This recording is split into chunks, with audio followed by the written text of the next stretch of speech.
Welcome friends, আমি সৌরভ। তো আমি এখন কথা বলবো কাবির খান পরিচালিত, কার্তিক আরিয়ান অভিনীত তার নতুন আপকামিং মুভি চান্দু চ্যাম্পিয়ন।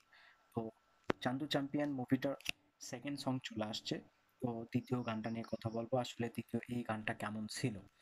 তো দ্বিতীয় এই গানটার টাইটেল টু হে চ্যাম্পিয়ন। এই টাইটেলে গানটা রিলিজ করা হয়েছে, টু হে চ্যাম্পিয়ন।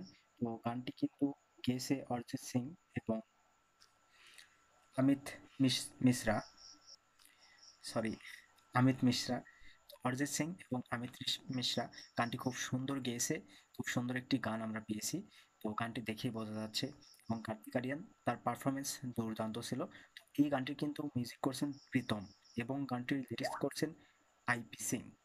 তো প্রীতম সবসময় ভালো মিউজিক করে এবং প্রীতম অরিজিৎ সিং তাদের যে কম্বো, এটা প্রত্যেকটা গান সুপার ডুপার হিট হয়, এটা আমরা প্রত্যেকেই জানি। কিন্তু এটা মানে কোনো রোমান্টিক বা ইমোশনাল গান না, এটা একটা মোটিভেশন গান। এবং যেখানে মানে একটা মোটিভেশন দেওয়া হচ্ছে গানটার মাধ্যমে, যে সিনগুলো দেখানো হচ্ছে। তো আরিয়ান সে অনেকটা নিচে পড়ার পরে সে আবার কিন্তু ঘুরে দাঁড়ায়, সে উঠে দাঁড়ায়, মানে কিছু করে দেখানো। সেই জিনিসটার জন্য তাকে আমরা প্রচুর পরিশ্রম করতে দেখতে পাই। সে ট্রেনিং নিচ্ছে। তো বিজয়রাজ কোচ যিনি আসলে কার্তিক আরিয়ান, তো এই বিজয়রাজ কোচ কিন্তু এই কার্তিক আরিয়ানকে মানে ট্রেনিং দিচ্ছে, হার্ড ট্রেনিং হবে তার, এবং সে কিন্তু ঘুরে দাঁড়াবে।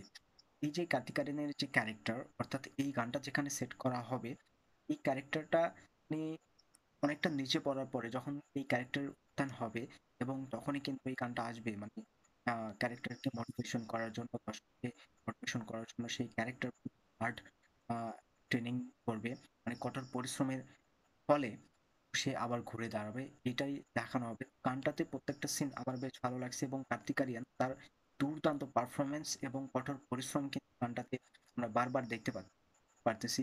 তো এই যে তার যে মানে বডি ট্রান্সফরমেশন, তো সে কিন্তু ফিজিক্যালি যে ফিটনেস, এই জিনিসটা কিন্তু বারবার দেখানো হচ্ছে। এবং এই মুভিটাতে যেহেতু তার একাধিক মানে ক্যারেক্টার থাকবে, ক্যারেক্টার বলতে আমি যেটা বুঝাইতে চাইছি যে সে বক্সিং করবে, সে সুইমিং করবে, এরকম মানে প্রচুর কিন্তু আমরা তাকে স্পোর্টসে যোগ দিতে দেখতে পাবো। তো যার জন্য তাকে প্রচুর হার্ড পরিশ্রম করতে হয় এবং তার এখানে ফিজিক্যাল ফিটনেস জরুরি। তো সেই জিনিসটা কিন্তু আমরা বারবার দেখতে পাচ্ছি। তো এখানে অরিজিৎ সিং এবং অমিত মিশ্রা তারা খুব সুন্দরভাবে গানটি গেয়েছে।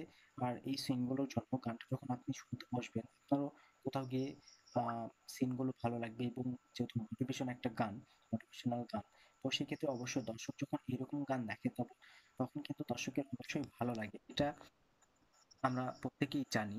আর এই গানটা দেখার পর বা এই গানটা রিলিজ হবার পরে কিন্তু আমার একটা গানের কথা হলো দেবের যে মুভি রিলিজ হয়েছিল চ্যাম্প। তো সেই মুভিটাতে একটা গান ছিল তুই হি হে চ্যাম্প। তো সেই গানটা কোথাও গিয়ে এই গানটা থেকে আমার বেটার মনে হয়েছে, সেই গান কিন্তু দুর্দান্ত ছিল। এবং সেই গানটাতে দেবের সেম এইরকমই মানে লিরিক্স ছিল, এবং গানটা এইরকমই বলা যায় আর কি। সেটাও একটা মোটিভেশনাল সং। তো যার কারণে দুটো গান কিন্তু প্রায় সেম। তো দেখো আসলে একটা জিনিস বাঙালিরা যেটাকে পছন্দ করে না, যেটা সমর্থন করে না, তো সেই জিনিসটাই বলিউডে কিন্তু করে দেখানো হচ্ছে বারবার। কিন্তু আমরা দেখতে পাচ্ছি, কারণ দেবের আরেকটা মুভি হকপিট। তো এই যে দেবদার যে চিন্তা ভাবনা, মানে তার মুভিগুলো তিনি কিন্তু মানে বাঙালি দর্শককে অনেক কিছু দিতে যাচ্ছে, যেটা একদম নতুন, ইউনিক কিছু। তো সেটা আসলে বাঙালি দর্শক যারা, তারা কিন্তু পছন্দ করে না। দেখুন বলিউডে আজকে মানে তুই হে চ্যাম্প, সেই জিনিসটাকেই দেখানো হচ্ছে এবং দর্শক কতটা পছন্দ করতেছে। আসলে বিষয়টা এখানেই, বাঙালিরা কোথাও গিয়ে মানে বাংলা সিনেমাকে মানে একদম সহ্য করতে পারে না, এমনটা হয়ে গেছে। তো তুই হে চ্যাম্প সেই গানটা আমার কাছে বেটার ছিল। সেখানে আহ দেবদার যে পারফরমেন্স, সেটা আমার কাছে খুব ভালো ছিল। হ্যাঁ, এখানে কার্তিক আরিয়ান ভালো একটা পারফরমেন্স দিয়েছে, কিন্তু এই গানটা অরিজিৎ সিং, বিষ্ণু মিশ্রা খুব সুন্দর গেয়েছে। কিন্তু তারপরেও কোথাও গিয়ে সেই বাংলা গানটা আমার কাছে খুব ভালো লাগছে। অবশ্যই হিন্দি গান যে খারাপ বা এই গানটা খারাপ আমি বলতেছি না, চাই না। মানে আমি যেহেতু বাংলাকে, সেদিক থেকে বলতে গেলে যেহেতু উম, মানে একজন বাঙালি দর্শক হিসেবে তুই হে চাম সেই গানটা আমার কাছে বেটার মনে হয়েছে। সেটা একটা গান ছিল। যাই হোক, এই গানটাও কিন্তু দুর্দান্ত ছিল। তো এই গানটা আপনাদের কেমন লাগছে সেটা অবশ্যই কমেন্টে জানাবেন। ভিডিও ভালো লাগলে অবশ্যই একটা লাইক করে শেয়ার করবেন। আর এই চ্যানেলটা সাবস্ক্রাইব